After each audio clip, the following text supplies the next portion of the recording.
Hey everyone, welcome back to the 13 Principles of an Effective Salesperson. Today we're continuing on with principle number 4, one of the most useful tools in your arsenal as a salesperson, the use of open-ended questions. Now this is an important tool and technique for you to learn, and you're going to need to practice it over and over again. You're not going to master this anytime quickly. I know for me, it's something I constantly need to work on, constantly make sure that I'm doing an effective job at it, of using open-ended questions in my sales presentations. Now, when you're selling to people. You're selling to a person. And every person, every individual is different. They're all different. You can't use one blanket sales tactic for everyone.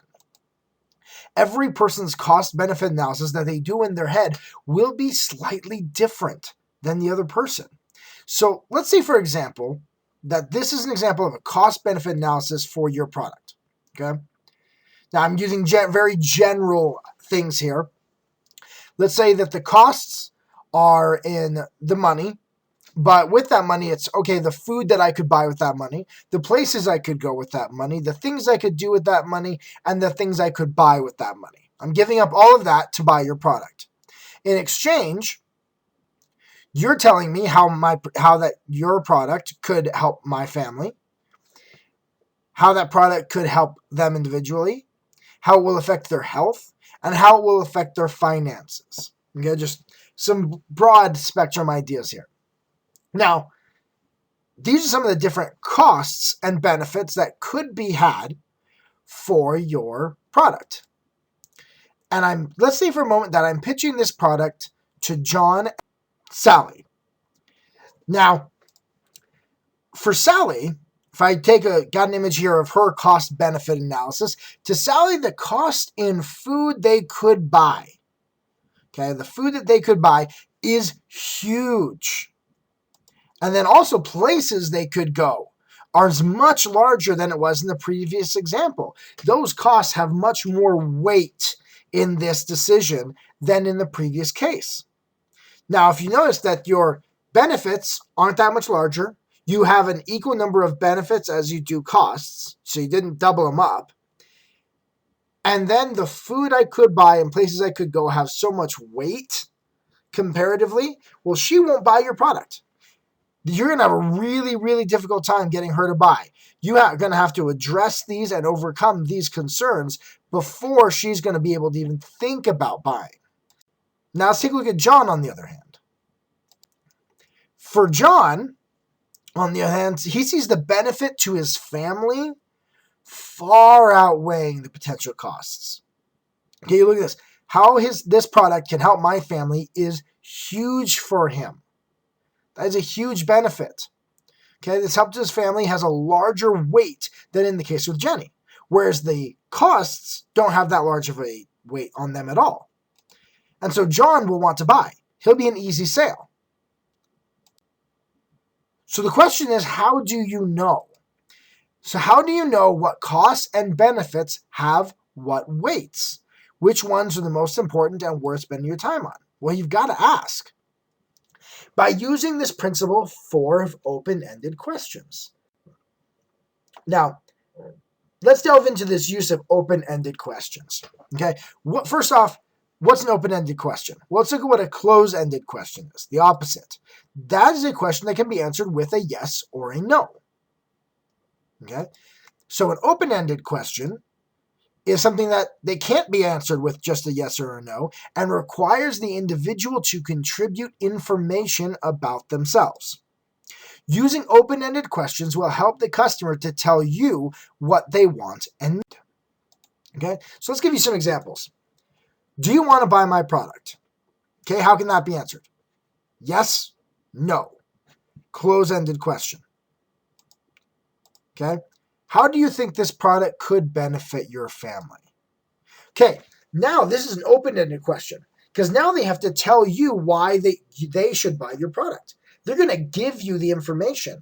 They're going to tell you which benefits have the largest weight to them. I learned about these open-ended questions when I was doing ticket sales for the Utah Jazz basketball team. At that time, my manager, his name was Trevor, he believed and had practiced this principle of using open-ended questions. And so we'd be sitting there, we were on the phones, doing phone sales, and anytime he heard you ask a close-ended question, he would yell out right behind you, "No!" Made you jump, startled you. You remembered not to ask that question. He'd do that over and over again to train you. Because when you use a close-ended question, like, "Do you want to buy my product?" and they say no, what do you say after that? "Do you want to buy my product?" "No." "You don't?" "No." Okay. You see, you're left flat-footed. You don't really have anywhere to go. Versus you've pitched them your product, you've told them all about it, and you say, "So tell me, how do you think this product could benefit your family?" Well, then they're going to tell you, "Well, I don't think it could." "Really? Why not?" "Well, I don't think that this would work or this." And then he gives you what things to talk about. Or if he tells you, "Well, I think it could benefit my family by helping us save more money." Okay, you know now one of the important aspects to him is saving more money. So do you see how this product, you could ask them something like, "Do you see how this product could save you money?" And they're going to answer yes or no. If they say no, you're out of luck. "How do you think this product could save you money?" Now, he's going to tell you. If they don't understand the product, they're going to tell you, "I don't understand how it could save us money. I don't really understand it." And if they do, and they tell you exactly how it'll help them, "Well, I think it'll save us money because of this, and this." They just gave you the exact benefits to spend time on. They told you how to sell them. So click this link. Okay, and I'm going to give you some close-ended questions, and I need you to convert them to open-ended questions. Okay? So go on there, take those close-ended questions, rewrite them as open-ended questions as a bit of practice to getting you started on using open-ended questions. Now, that leads us into Principle 5, which is sell what is important to them. You know why you would buy the product from back in Principle 2, where you found out, do you believe in the product? So you know what for you matters, but why would they buy the product? Why would they buy?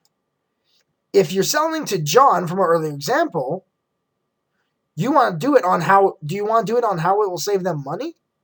Does that want to be your big selling point? No. Would you get the sale on that? No, you wouldn't. Because while that might matter to you, it isn't very important to him.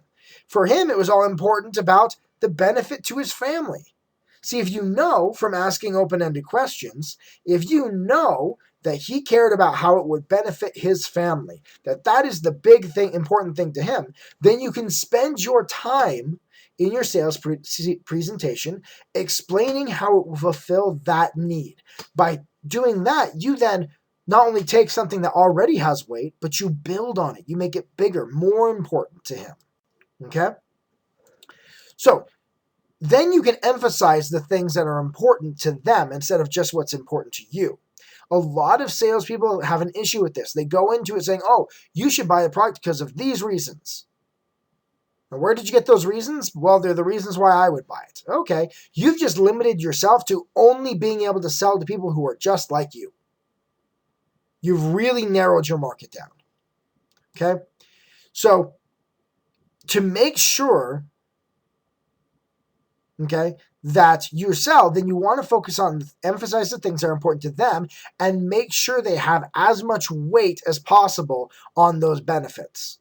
That you find out this is what's important to him is how this could benefit his family. So I'm going to spend time there and really show him how my product could benefit his family. And then also by asking those, I can find out the issues.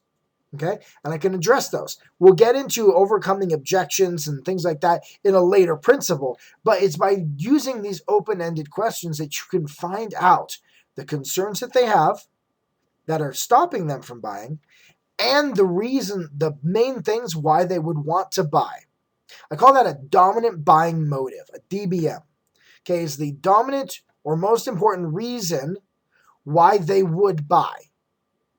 And if you can focus on that reason, on, for him, how this will benefit his family, then he's going to buy. Okay? You want to have as little weight as possible on the issues and as much weight as possible on the benefits that are important to them. That way, the sale's a no-brainer to them. Of course I'd buy. Okay? Let's take a look again at John's. How this product can help my family. Look at the size and weight of those costs versus the size and weight of those benefits. This decision is not going to be difficult for John. It's going to be a really easy sale. Because the benefits are large and have weight, the costs do not. And you can do that by effectively using your open-ended questions.